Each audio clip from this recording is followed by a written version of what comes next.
Well, hello there, and welcome to the guitar program, which now brings us up to lesson 5 in your booklets. And this is the week that we've been preparing for, where you're going to start to read from music, and before the end of this lesson, we'll be reading something together.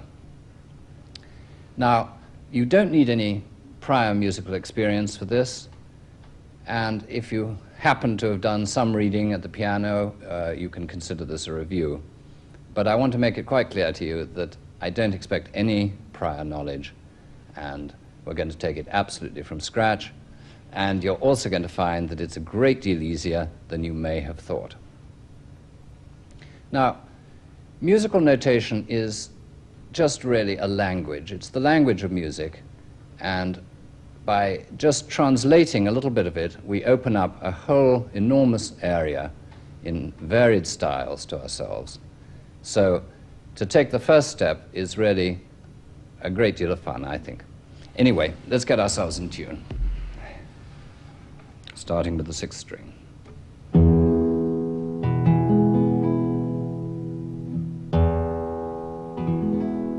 I'm assuming that your tuning is by now fairly expert. Now the A string.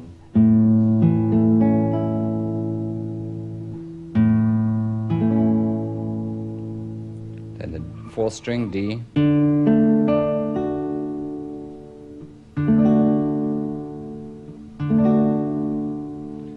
3rd string, the G.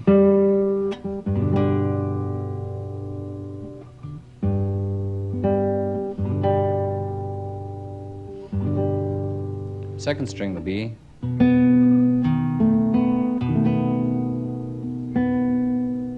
And the top string, the E again.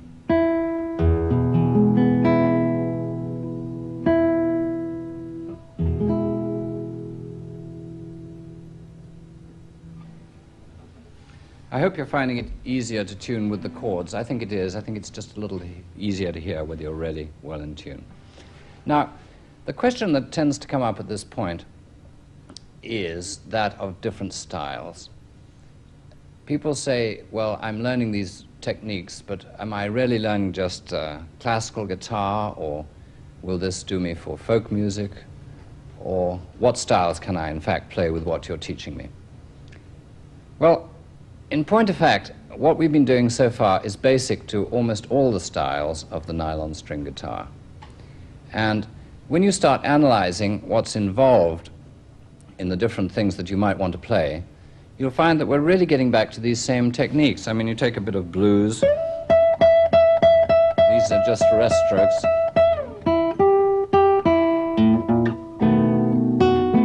Chords. Arpeggio.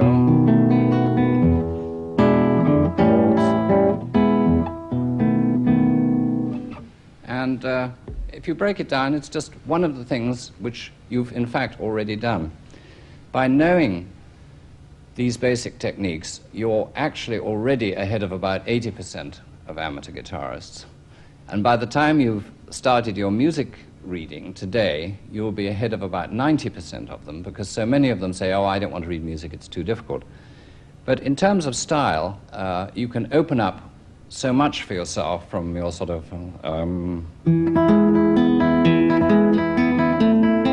Spanish type things to, for instance, ragtime.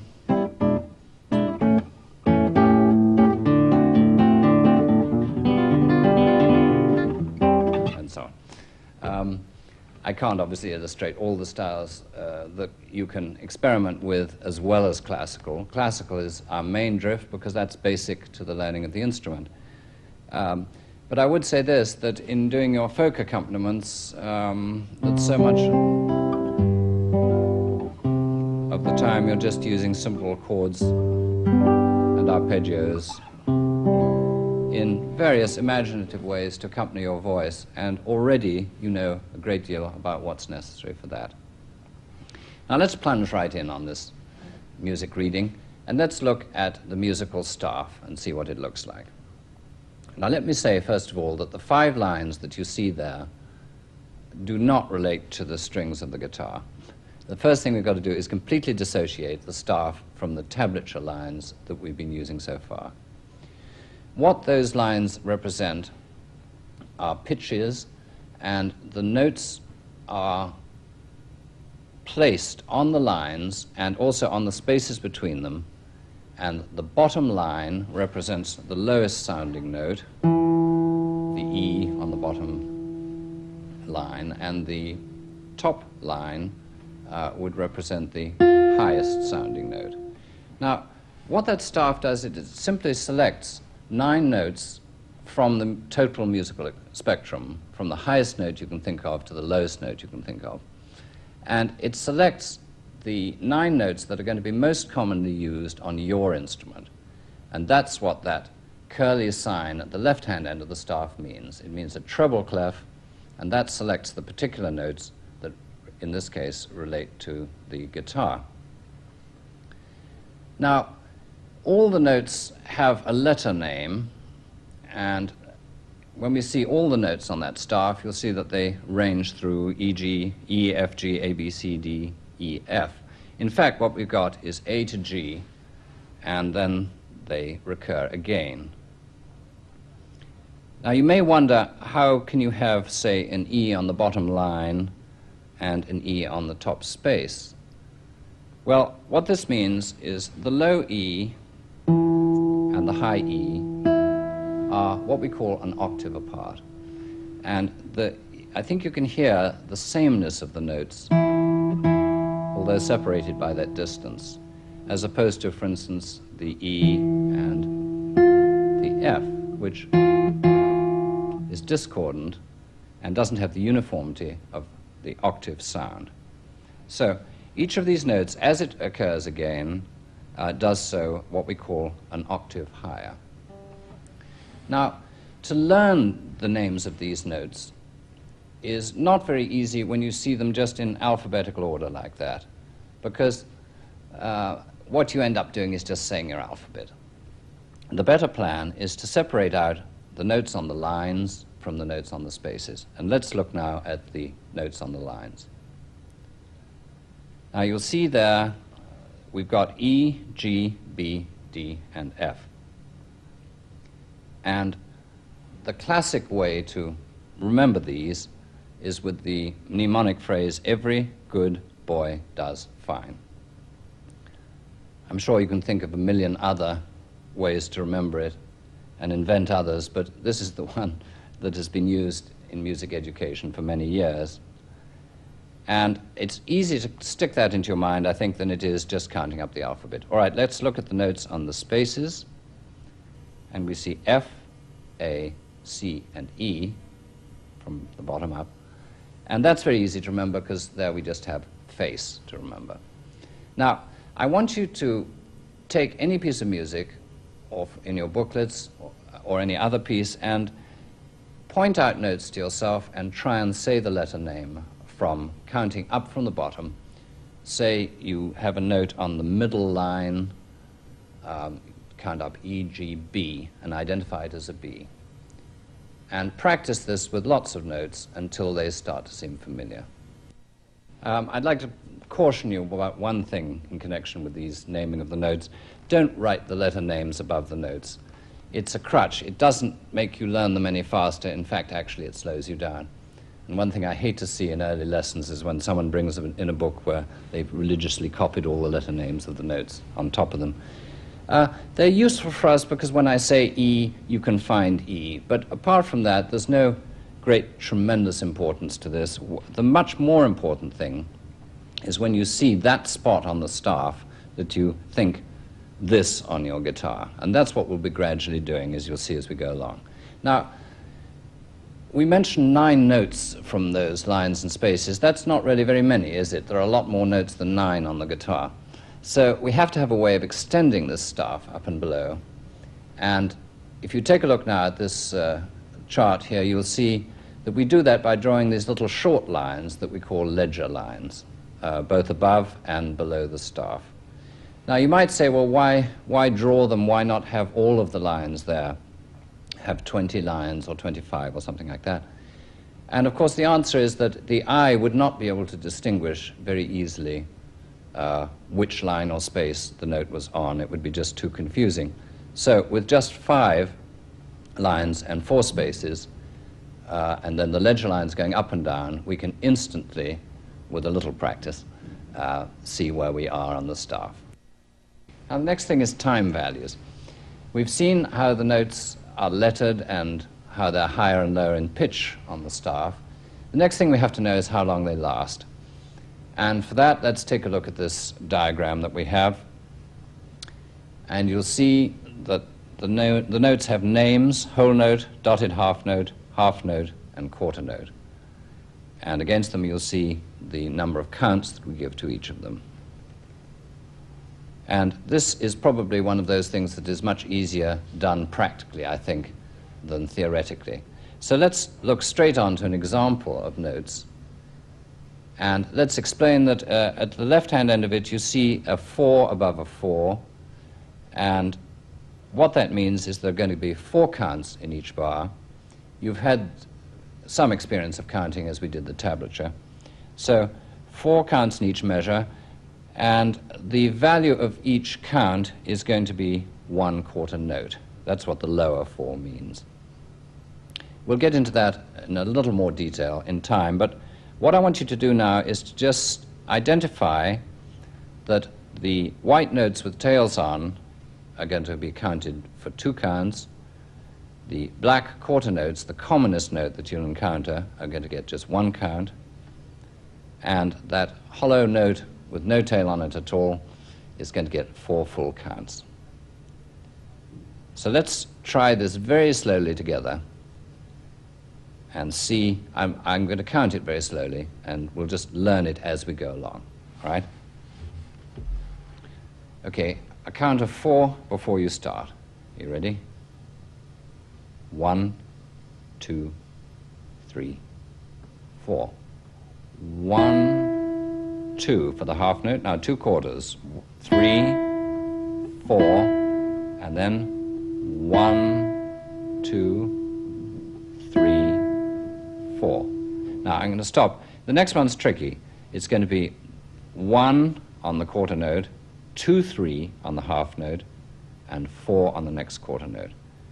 It's a little off what you're expecting. That's why I give you a chance to get orientated here. All right, let's do that third measure now. Ready? And 1, 2, 3, 4. Now the long one. 1, 2, 3, 4. Now half note coming up. 1, 2, 3, 4. 2 half notes. 1, 2, 3, 4. 1, 2, 3, 4. And a long one. 1, 2, 3, 4. You see, all you have to do really is just remember a 1, a 2, a 3, or a 4, and just leave the note on for that period of time. Let's try it again now. This time I'll play a little bit of accompaniment with you to make it sound just a touch more interesting. Are you ready? 1, 2, 3, 4. 1, 2, 3, 4. 1, 2, 3, 4. 1, 2, 3, 4. 1, 2, 3, 4. 1, 2, 3, 4. 1, 2, 3, 4. 1, 2, 3, 4. 1, 2, 3, 4. Surprising what putting a little chording underneath does to cheer these things up. I would like to do that one just once more. At a risk of boring you, I want to be absolutely sure that you have got those basic symbols in your mind. So let's go through it once more, shall we? Are you ready? 1, 2, 3, 4. 1, 2, 3, 4. 1, 2, 3, 4. 1, 2, 3, 4. 1, 2, 3, 4. 1, 2, 3, 4. 1, 2, 3, 4. 1, 2, 3, 4. 1, 2, 3, 4. Good. Now, the next thing we're going to do is we're going to learn about the open strings of the guitar. You've already learned this top string, and you've also heard me mentioning from time to time, as we tune, you hear me saying the E string, the A string, the D string, and so on. So let's look at the chart here and see all the open strings of the guitar. Now, first of all, I want you to concentrate on the top three, because we're going to do a little exercise together now, straight away, to learn those top notes. The E on the top space, the B, the middle line, and the G on the second line up from the bottom. Now get them firmly in your mind, because you're going to need them. Are you ready? All right, now let's do an exercise with them. This is exercise 1. Now, we're going to have to think of two things at once, aren't we? Because we're going to have to think of where those notes are. And since they're open strings, you don't have to do anything with your left hand. And we're also going to have to think of how long they last. So, first time through, let's just sort of flail our way through slowly and see what happens. Are you ready? 1, 2, 3, 4. 1, 2, 3, 4. 1, 2, 3, 4. 1, 2, 3, 4. 1, 2, 3, 4. 1, 2, 3, 4. 1, 2, 3, 4. 1, 2, 3, 4. 1, 2, 3, 4. With these open strings, at least you've got a 33 1/3% chance of being right. And in fact, I think you probably recognize the top E pretty well now, so if you've only got two others to worry about, you've got almost a 50% chance of being right. So let's try it again with some accompaniment this time and see how many of those notes you can get right. Don't worry about the technique, just do comfortable rest strokes on the top strings. You ready? 1, 2, 3, 4.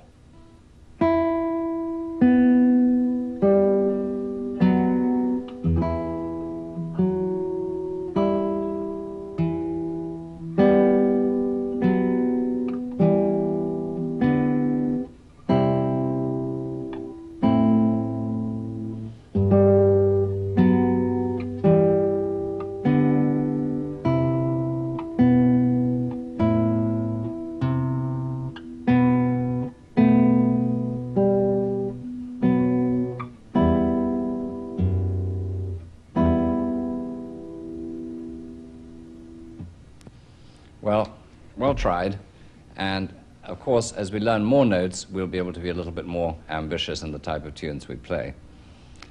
For now, let's continue on the open strings, and let's look at our chart again to see if we can get the bottom three strings worked out.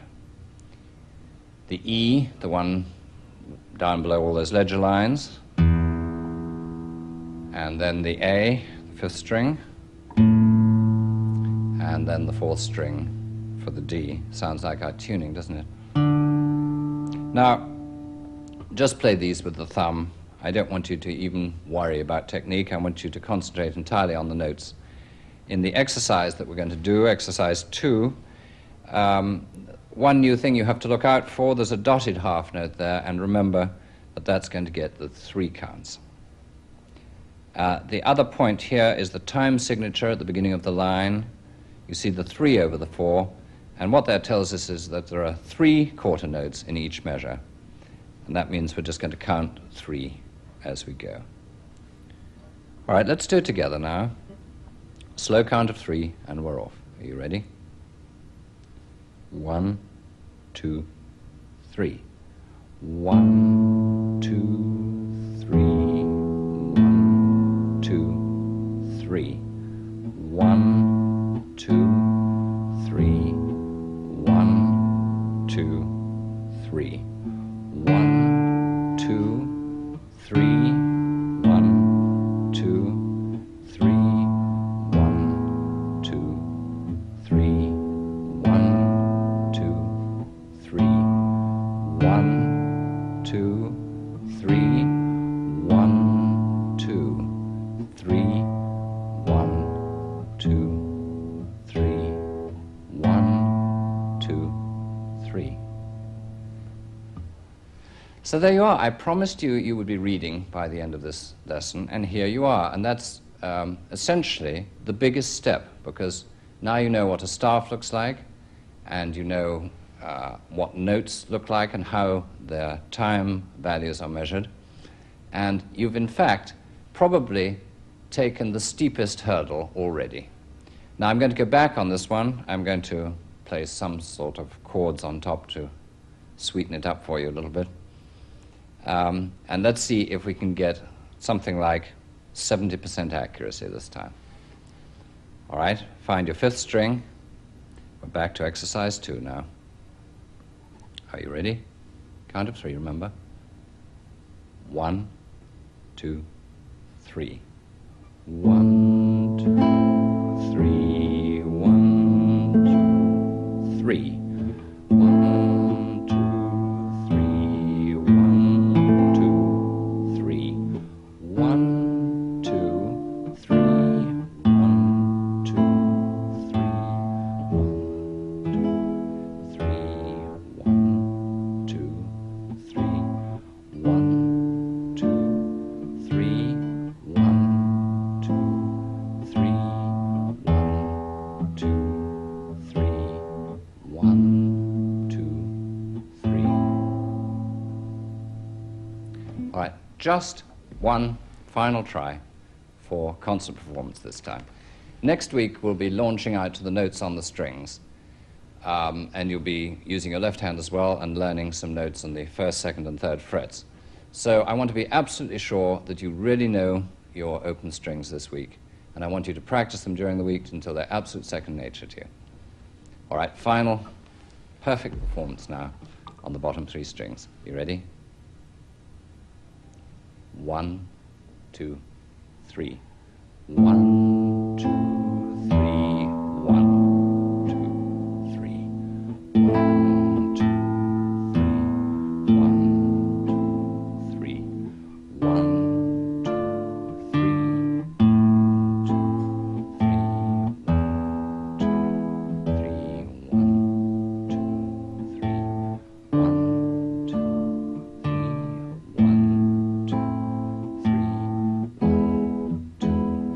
3. 1, 2, 3. So, that's all we have time to do now, but let me tell you what I'd like you to do during the week. First of all, I'd like you to become very familiar with these open strings, because next week we're going to explore notes out on the strings, but one of them in each case will be an open string. For instance, we're going to learn the E, F, and G on the top string, and if you already know the open string, then that's a 1/3 of them already learned. I'd like you to take the opportunity now to learn your note values very well before we're doing anything more complicated. Just be very sure that the half note is twice the value of the quarter note, 3 counts for the dotted half note, and 4 for the whole note. Keep up your arpeggio practice. It's good for your right hand. And you can also go on experimenting with the chords. Try some of the other chords in the book now, because you'll have fun with those doing the arpeggios as well. Okay, I'd like to do a piece for you now, again by our friend Robert de Visé, the court guitarist to Louis XIV. The piece I'm going to play is a minuet, and the minuet was brought into popularity by the composer Lully, who was the leading musician at that same court. And it was originally a country dance, but Lully made it the sort of elegant dance that the ladies of the court would like to do, and the gentlemen as well, of course. And thus it became one of the most popular dances in France at that time. Robert de Visé was a great admirer of Lully, and hence a good deal of his music has something of the flavor of Lully to it. The title of this piece, then, Minuet by Robert de Visé.